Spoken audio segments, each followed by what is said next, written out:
Once you correct those imbalances, it's going to help with all of your pushing and pulling exercises. So with regard to your bench pressing, your chin-ups, it's going to be phenomenal for helping to either rehabilitate or just strengthen all of your shoulder stabilizers. That way.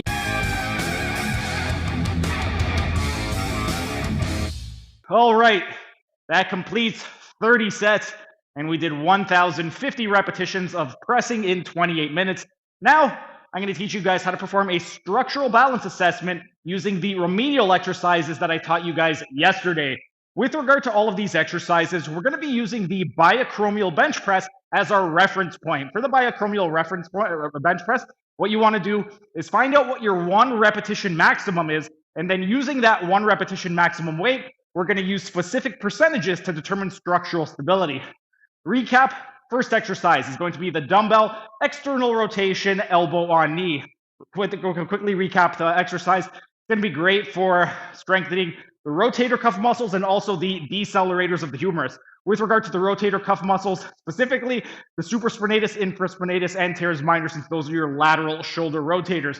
Just to quickly recap the exercise, what you want to do, sit on a bench. You're going to put your foot on the bench with your knee at 90 degrees. Your opposite hand is going to be behind you. You're going to place the elbow right in between the vastus medialis and the patella. And then with your arm perpendicular to the ground, you're slowly going to lower your arm so that your wrist goes below your elbow and then come back up. And you want your elbow to be below your shoulder the entire time. Now, with regard to this exercise, once you know what your biacromial bench press 1 rep max is, you want to use 9.8% of that weight for your working set. For the warm-ups, you're going to take 50% of that weight for the first warm-up. You're going to do 3 repetitions at a 4:0:20 tempo on each side, and you're going to do 75% for 3 repetitions on each side for your second warm-up. Then we're going to go right into the working weight. For the working weight, you're going to pick 9.8% of that biacromial bench press 1 rep max, and you want to see if you are able to perform 8 repetitions with good form using that 4:0:20 tempo. If you are able to do that, you have good structural stability in your lateral shoulder rotators and your humeral decelerators. The second remedial exercise is going to be the bent over trap 3 raise. This is going to be a phenomenal exercise for strengthening the inferior trapezius as well as the shoulder stabilizers.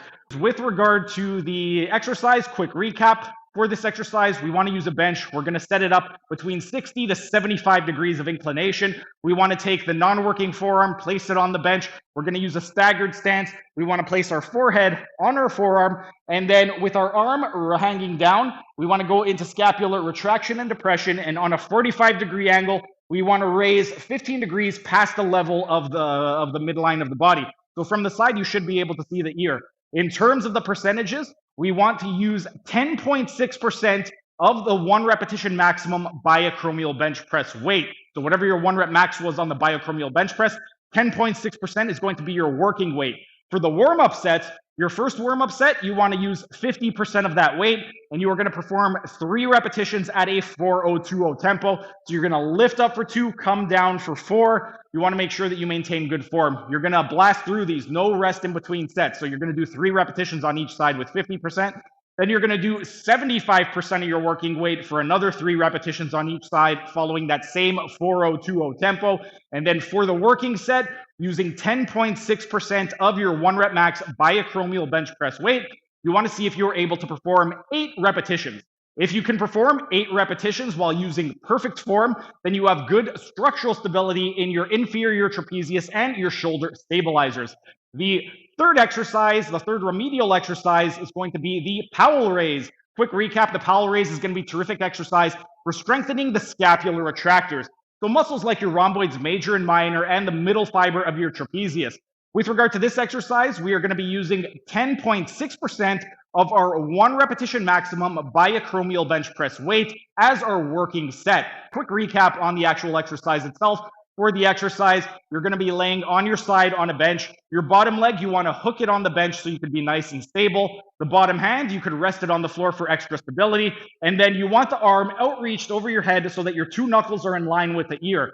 You are going to lower the weight down to the ground for 4 seconds and then lift up for 2 seconds, keeping those 2 knuckles in line with the ear. For the first warm-up set, we're going to do 3 repetitions using the 50% of the working weight. We're going to go through each side without resting. The second warm-up set, we're going to use 50% or 75% of our working weight. And then we're going to move on to the working weight. For the working weight, we're going to use 10.6% of our 1 repetition maximum on the biochromial bench press, whatever that weight was. And you want to perform 8 repetitions. If you are able to perform 8 repetitions using perfect form, then you have good structural stability in your scapular retractors. And then the fourth remedial exercise is going to be the bent over lateral raise. For the bent over lateral raise, this is going to be a terrific exercise for strengthening the posterior deltoid, as well as the horizontal shoulder abductors and lateral shoulder rotators. What you want to do is take 7.6% of your biochromial bench press weight. That is going to be your working weight. And quick recap on how to perform the exercise. For this one, we're going to be using a bench, and it's the same setup as the trap 3 raise. We want to set up the inclination 60 to 75 degrees so that when you're bent over, your torso is at a 30 to 45 degree angle with a straight spine.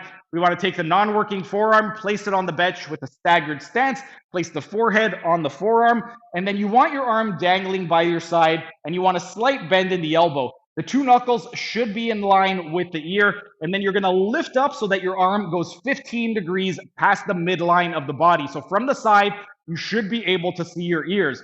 With regard to the repetitions and the sets, your first warm-up set, you're going to use 50% of your working weight, and you want to perform 3 repetitions at a 4:02:0 tempo, meaning you're lifting up for 2 seconds, coming down for 4 seconds. No rest. You're just going right to left, right to left, right to left. Your second warm-up set, you're going to use 75% of your working weight. Same thing, 3 repetitions on each side with that 4:02:0 tempo. And then for your working set, you want to do 7.6% of whatever your 1 repetition maximum biochromial bench press weight was. So that's going to be your working weight. And for the third working set, you want to do 8 repetitions. If you are able to perform 8 repetitions with perfect form, that means you have adequate strength in your posterior deltoid and your horizontal shoulder abductors and lateral rotators of the shoulder.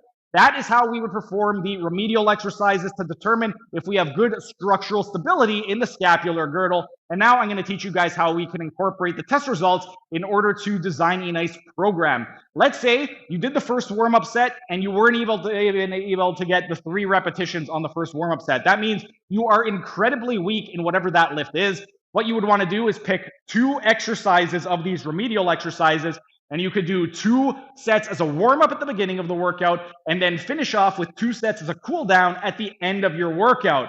And repetitions, we would do 10 to 12 repetitions. We would perform it at a 4:02:0 tempo, so the same tempo that we did it for the actual execution of the assessment. And we would do it with 60 seconds rest in between each set. So this is going to be supersetted for the exercises. Then, with regard to the second warm-up set, if you were struggling with the second warm-up set, then you have decent strength, but you still are lacking. So what you would want to do is you could perform 2 sets at the beginning of the workout when you're nice and fresh as a warm-up, just 2 sets. Same thing. You would do 10 to 12 repetitions. You would pick 2 exercises, superset them with 60 seconds rest in between, and you would perform them at a 4:02:0 tempo. In terms of the intensity, 60 to 70% is what you would want to use as your reference weight when performing the exercises for your warm-up. And then if you weren't able to complete the working set of 8 repetitions, but you got pretty close, you have pretty decent strength. You don't need to work on your stabilizers too much. So rather than doing it at the beginning when you're nice and fresh, you could do it as a finisher at the end of your routine. So at the end of your routine, pick 2 exercises. You're going to perform just 2 sets as a superset, moving back and forth with 60 seconds rest in between. And you're going to perform the 2 exercises at that same 4:02:0 tempo for 10 to 12 repetitions with 60 to 70% of your working weight. That is how you would determine if you have structural stability in your upper body. And that is exactly how we could correct any imbalances. Once you correct those imbalances, it's going to help with all of your pushing and pulling exercises. So with regard to your bench pressing, your chin-ups, it's going to be phenomenal for helping to either rehabilitate or just strengthen all of your shoulder stabilizers. That way you can get stronger in your bench and your chin-ups. But that is it for today. Now, all that's left to do is come up with a nice thumbnail for this video. So I'm just going to do a couple of funny poses. That was just a tiny taste of what can be found in my members only section. If you enjoyed it, become a member for only $5 a month to get access to hundreds of member only videos.